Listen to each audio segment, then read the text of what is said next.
अस्सलाम वालेकुम। जाकत मीरानी क्लासरूम में तव्हांखे IT स्किल्स की डेवलपमेंट जेका हिते सिंध में थी आहे उहो तव्हां पाण ॾिसो त कोविड जे करे असांजे इंस्टीट्यूशंस में जेको आहे सो मुख़्तलिफ़ क़िस्म जी एप्लीकेशन्स जे थ्रू डिस्टेंस लर्निंग जे लाइ जेको आहे हिकिड़ो माहौल थियो आहे ऐं एॾो तकिड़ो थियो आहे जो इहा कोविड जी इन साइड खां असांजे मथां महिरबानी आहे। बाक़ी हाणे ख़तरनाक बीमारी आहे, उन माण्हुनि खे एहतियात करणु घुरिजे ऐं उन्हनि जी प्रिकॉशन्स उन्हनि जो केयर जेका आहे उहा ज़रूरी आहे तो उन हिसाब सां। पर मां हिन ते इहा ॻाल्हि ज़ूम जे या ॿियनि एप्लीकेशन्स जे थ्रू जेका कम्युनिकेशन स्किल्स जेके माण्हुनि में आया आहिनि या IT स्किल्स जेको डेवलप थिया आहिनि त इन सां हिकिड़ो बहितर माहौल थो थिए ऐं ॿार डिस्टेंस लर्निंग जी अहमियत जो उन्हनि खे पतो थो पए जो त उस्तादनि में शागिर्दनि में जेके स्किल्स डेवलप था थियनि त उहे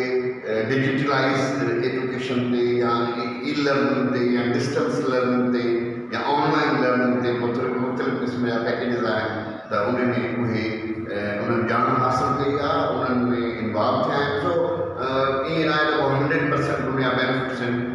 असांखे मिलिया आहिनि, पर जेकॾहिं सॼी सिंध मां प्राइवेट सेक्टर में इहा शइ आहे ऐं प्राइवेट सेक्टर में जेके टीचर कमु कनि था या जेके स्टूडेंट्स आहिनि उहे असांजी क़ौम जा आहिनि। अल्टीमेटली टीचर जेके आहिनि उहे जॾहिं गवर्नमेंट जॉब्स ईंदियूं ओॾे वेंदा तॾहिं खे ऑलरेडी स्किल्स हूंदा। तव्हां ॾिसो जेके ताज़ो IB जे थ्रू जेके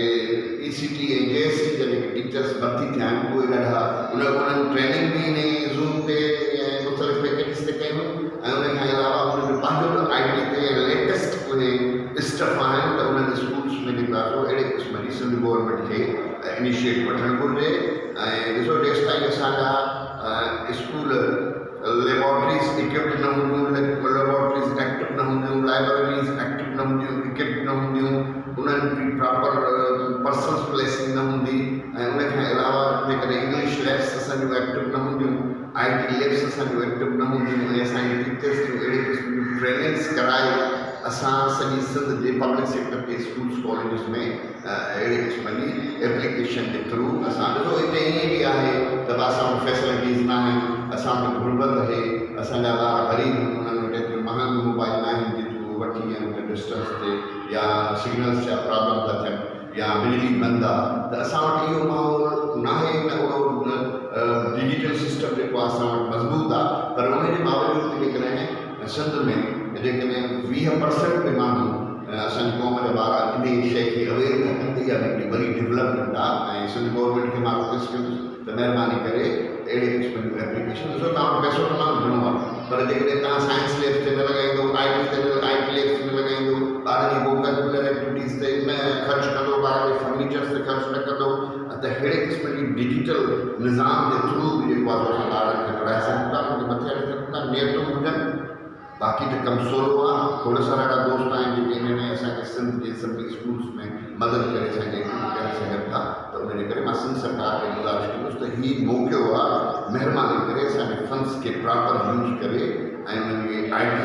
घटि में घटि हिकु हाई स्कूल ऐं मिडिल स्कूल में IT लैब्स क़ाइमु कयूं वञनि ऐं उनखे फैसिलिटीज़ ॾिनियूं वञनि ऐं उहे जेके उन्हनि खे वाईफाई जा फ़ोन जे थ्रू वाईफाई जा कनेक्शन DSL जा कनेक्शन ॾेई ॿारनि खे कंहिं हद ताईं जेतिरी अवेलेबिलिटी आहे ॿारनि खे ओतिरे लेवल ताईं उन्हनि खे जेको आहे डिजिटलाइज़ एजुकेशन डिस्टेंस लर्निंग या ऑनलाइन क्लासिस जे थ्रू ॿारनि खे अॻिते आणो ऐं ॿारनि खे इन स्किल्स में इन्वॉल्व कयो त उहे सिखनि त जीअं असांजी क़ौम जा ॿार इन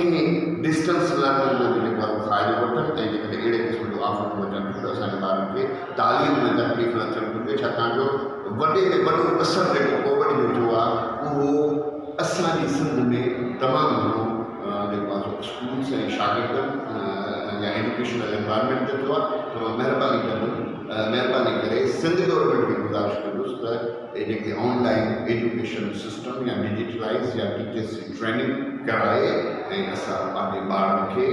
जेको आहे बहितर तालीम ऐं डिजिटल तालीम ऐं उन खां अलावा ऑनलाइन तालीम ॾेई सघूं था। त महिरबानी करे इहो सॼी सिंध जा माण्हू थैंक यू वेरी मच।